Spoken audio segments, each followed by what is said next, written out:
Reason we had you on the show was to talk mainly sort of Louis Rees-Zammit and sort of the crossover hype that's been going around as the rugby world's kind of reacted to that.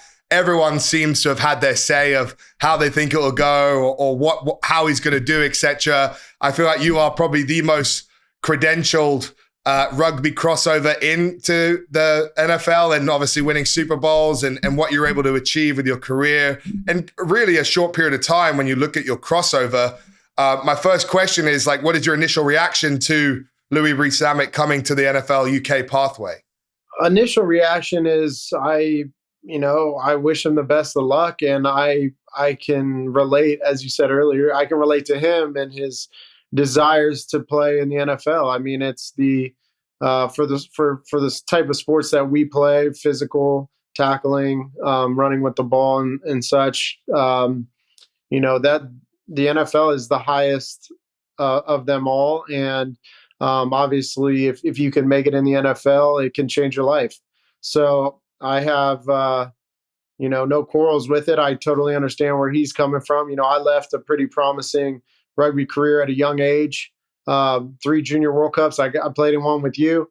I was on the rugby path, but for me, it just made more sense to give it a shot and see what would happen. And obviously, it worked out. But it is different, my situation relative to his. So I do have my reservations in terms of understanding, from my viewpoint after having done it, what that really takes, because it takes quite a bit.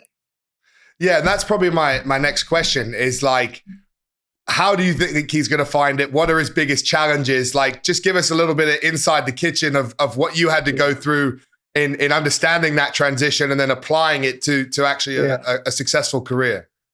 Well, I mean, from an athletic standpoint, he's going to be just fine. I mean, he's playing against some of the best rugby players in the world. He's extremely electric, super athletic. I mean, physically, he will have no issues whatsoever. I felt similarly when I walked onto the football team at Ohio State. I was playing against some of the best players in the world in rugby. I knew I was a good athlete, but I will say when I walked on to Ohio State, it was probably the most humbling thing in my life was how much went into football. You talk a lot about rugby IQ. Football IQ is the same thing. I would argue it's, 5 times as much, considering how much is going on in that game with formations and situational football and personnel groupings and just different types of plays. It is a lot. And that was probably the most humbling part. I was fine as an athlete, but when it came to understanding how the game is played, especially at that level, it's different. It's not high school football. It's not peewees. I will say I grew up with football. Now, I obviously played rugby my whole life, but I grew up around football as an American, so I understood kind of a little bit. But when you really get into the nitty gritty of it all, like, there's a lot going on. And I would argue that the viewer watching the NFL, 90% of the viewers have no idea what's really taking place. And I think that's kind of where the challenge lies, is can he transition his athletic ability into football ability? Because, being fast, it doesn't help if you don't know when to be fast and where to be. And, I think about a lot of players like, Julian Edelman, for instance, not a super big very electric guy, but not super big or anything like that. I could see Zammit being something like that, right? But Julian knew where to be every second of every play, and Tom and him were on the same page. That's the type of mindset he's got to get himself to, where he truly understands that game, and that is the difficult part. So I think that's the part that I don't think people give enough credit to, and that's where the most credit should be put to, is really getting that IQ where it needs to be. I think the same thing goes for rugby. You look at so many NFL players or ex-track athletes who've crossed over to play rugby, and they just don't seem to pick it up quite like you would think they would. There's an IQ there. you need to understand how the game flows and when to make certain passes and how you read defenses and how you play defense. And I just think anything at the top level requires a cognitive level in itself that most people don't really understand, and it's very difficult. So that to me is the challenge he faces for sure. No, very well said. And obviously, he's someone who was able to play international rugby at 18. So I'd like to think, mentally, you've got to be pretty clued on to be able to do that. He's done 5 years in the game, been to World Cups, played for British Lions. If you were going to think about positions or transition, where do you think he sits in this? Most people seem to think wide receiver or running back, or do you think something like special teams or something is more attainable? Well, special teams is always going to be easier to comprehend because the ball is kicked and you chase it and you have lanes and stuff, but it's such a reactionary play. Offense and defense are much more cognitive. You're reading the defense. Are they in zone? Are they in man? Is it blitz? How much time is the quarterback going to have? Do I have a hot read that I need to change my route? I mean, there's just so much going on. Am I getting double teamed? There's just a lot there. Initially, the way he runs the ball, I think he's the type of person who needs the ball in his hands.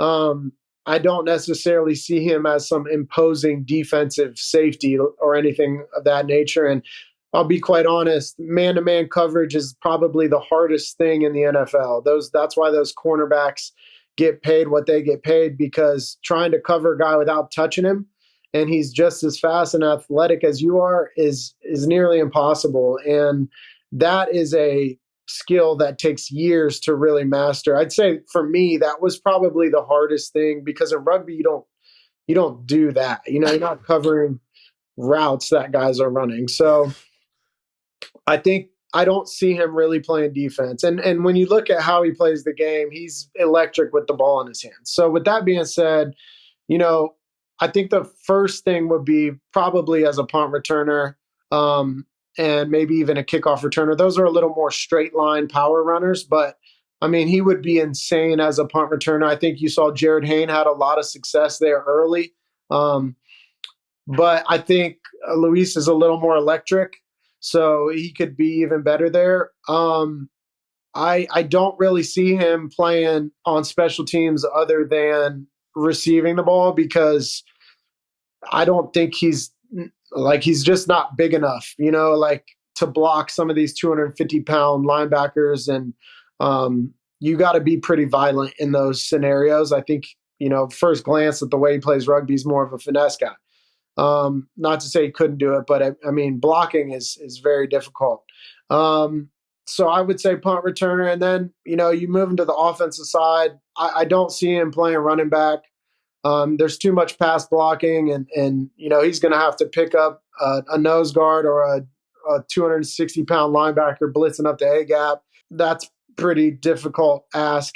And this is just a question I've always wondered, and I think I'll have you on, I'll ask. Like, when Bill Belichick drafted you and picked you up for the Patriots, did he say what he saw in you, or what it was about maybe rugby or who you were that made him believe and back you?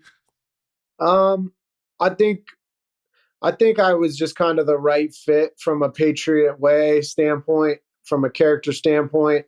And I had like a really good pro day, which are just like a combine where you do, athletic measurables.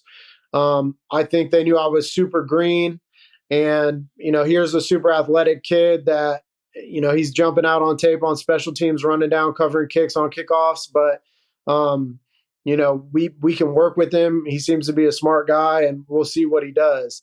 And ultimately, it worked out for me, and I worked really hard and started to really understand football after a couple of years in the NFL. If you were going to make a guess of how he does on this journey, and you're sort of a betting man, where would you put your money?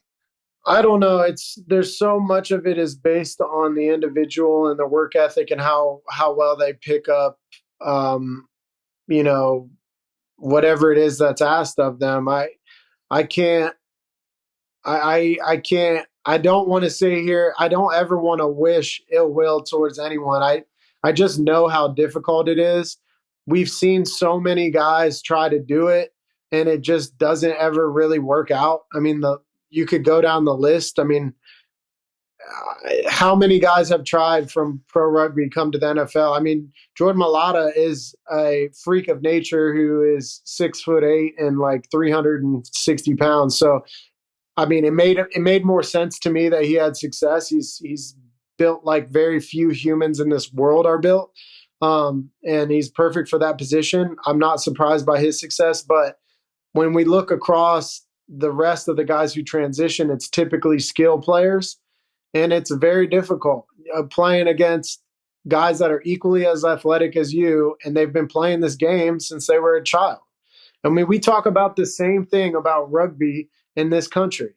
You know, we're getting guys that are transitioning to rugby in their early 20s, just like Zammit, and we're trying to get them to compete against guys that are the best in the world, same athletic ability, but have been playing this game since, they were a little kid. So, I mean, definitely I can say the cards are stacked against him. I think that goes without saying. I wish him the best of luck, and I want to see him have success, but at the same time, I know how difficult it is. And, I, you know, I would be a little surprised, but I really do. I hope he makes it. I really do. I want to see rugby players have success, but at the same time, it makes me want to, this whole thing makes me reflect and think, like, what are we doing in the world of rugby where we're just letting some of our best players go and leave our leagues to go play a different sport they've never even played before? Because, it's like, it's crazy to me. You're one of the best players in the world and you want to leave this sport to try something you've never even done before, because we're not doing enough in the rugby world to keep those guys. There's not enough for the players to keep them around. And I think that for me is why the MLR is so important and why I got involved from an ownership standpoint, because that success, needs to happen. We need to have pro leagues. We need to have young kids aspiring to play professionally in this country. And we need there to be a golden nugget at the end of the rainbow that they want to strive for. Because without that, it's, don't get me wrong, pulling on the jersey for the country there's nothing better. But when you can change your life financially playing a sport you love, that's a big pull. So that is the part of it all that really, I guess, is the most bothersome when I see these situations happen. And quickly, while I have you on the Free Jacks, obviously part of the ownership group there, having a very successful 2023, winning the Shield finally after what looked like to be your year the year before. How are you reacting to that, and also the team coming into this 2024 season? I mean, I'm super stoked for the guys because, like you said, that year before, you thought, they had the makings to do it. And, when you lose in the playoffs and in football, and you lose in those championship games before, the final, your whole season comes to a halt like a train wreck. It just ends instantly, and it's gutting.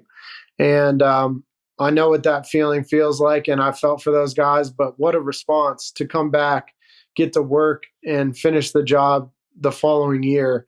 I couldn't be prouder of those guys. I couldn't be prouder of the organization as a whole, from ownership to everyone involved with the staff and the players. It's I feel pretty honored to be a part of it all, and like I said, I'm really happy for those guys. But at the end of the day, that season is done and over with, and you don't get anything the next year for the year before that. So it's time to totally restart and rebuild, and you got to go through that growing process.